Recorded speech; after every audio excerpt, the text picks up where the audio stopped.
Hello, my angels.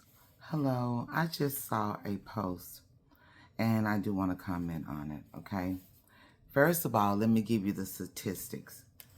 These are the statistics. You can look it up.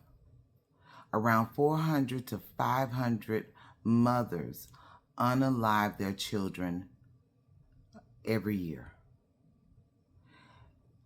They also represent 75% of the unaliving of children here in the United States. That is a huge percentage. I want to give you those statistics first because I want you to understand what I'm getting ready to say. I'm not talking about anybody. I'm not talking about your feelings. I'm only giving you my opinion, okay? And the things that I've studied. Now, I don't know if you guys heard about Amara Rex that gave up her 5 children. Now, in the mix of this, I want to talk to you guys about mental illness and how real it really is. A lot of people seem to think that, oh, yeah, you just got tired, you just wanted to live your own life. And that could be the case in some situations. But there are some people that are actually suffering with mental illness. So I'm going to tell you this story from the beginning to the end. And I'm going to give you my opinion. My opinion. Everyone's entitled to their opinion. You can feel however you want to feel. I'm not going to go back and forth with you. I'm not going to do that. Also, if I see negative comments on this post, I will delete them. I'm not going to entertain that. So don't come to me for clout or none of that. Amara Rex gave up her kids. She first took them to the fire department. They told her that they couldn't take them, that they only take infants. So she went to CPS. Okay? She went to CPS and decided that she could no longer do it. She asked him, will I be able to see him? Can I still bring him gifts? And the lady told the social worker told her that she would be able to visit with her children once a week. And she would be able to bring them gifts. Now, I'm going to say this. I would have rathered for her to give them up than to see those kids unalived. Evidently, she was suffering with some type of mental illness at that time. The stress had gotten to be too much for her, and she couldn't handle it. Now, one of the fathers was paying child support, and she would ask him for extra help, and he told her, I am too busy with my own family now. All you're going to get from me is what you already getting from me.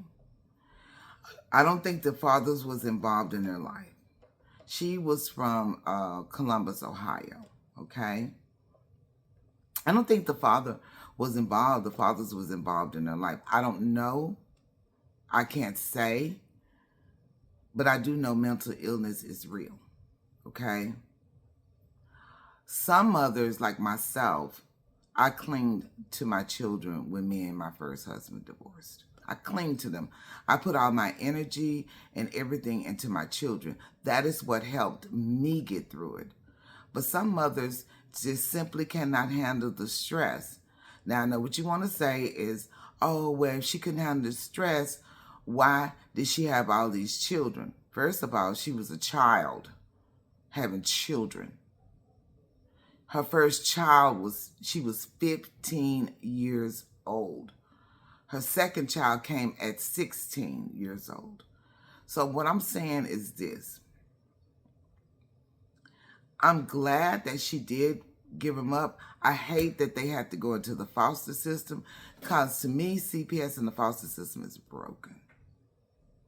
There needs to be a lot of repairs done to the foster system. Now, is there a chance that there are good foster parents out there? Yes, I've seen that too. I worked for CPS for 7 years, and I saw the good, the bad, and the ugly.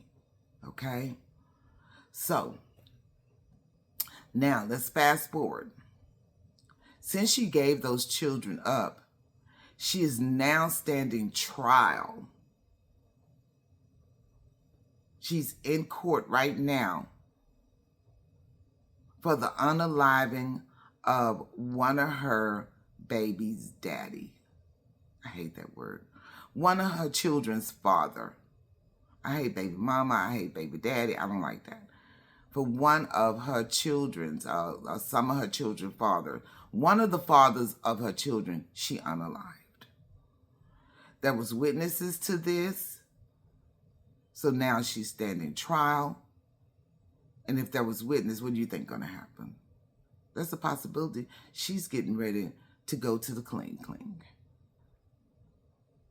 So all I'm going to say is that no one ever knows what the other person is going through mentally. Now, she unalived the father. What's to say if the stress hadn't got too much for her and she didn't make that decision that she wouldn't unalive her children? I'm going to tell you the statistics again. Around 400 to 500, I think it's 550 children are unalived every year by the hands of their mothers. The mothers represent 75% of the unaliving of children here in the United States. So, don't judge. Unless you've been there, you don't know what that person is going through. Everyone handles their own situation differently. I can't say, if I was her, I wouldn't have did that. Me, I wouldn't have done it. I cling to my children. My children is what helped me get through a lot of stress. But some mothers are just not built like that. They don't have that kind of strength. So on that note, I'm going to end it. I'm cooking my Easter dinner. Putting my greens on now. I got my turnips cooking first because, like my turnips a little tender and they take a little bit longer than the greens. So, and I've got my brisket, potatoes, and carrots in the oven. Fran is over here cooking, okay? So on that note, remember that today is the first day of the rest of your life. And remember that I'm drinking coffee. And remember that you need to try your best to make each day a great day. Remember that I love you. God loves you too. And I will see you guys right here in the kitchen.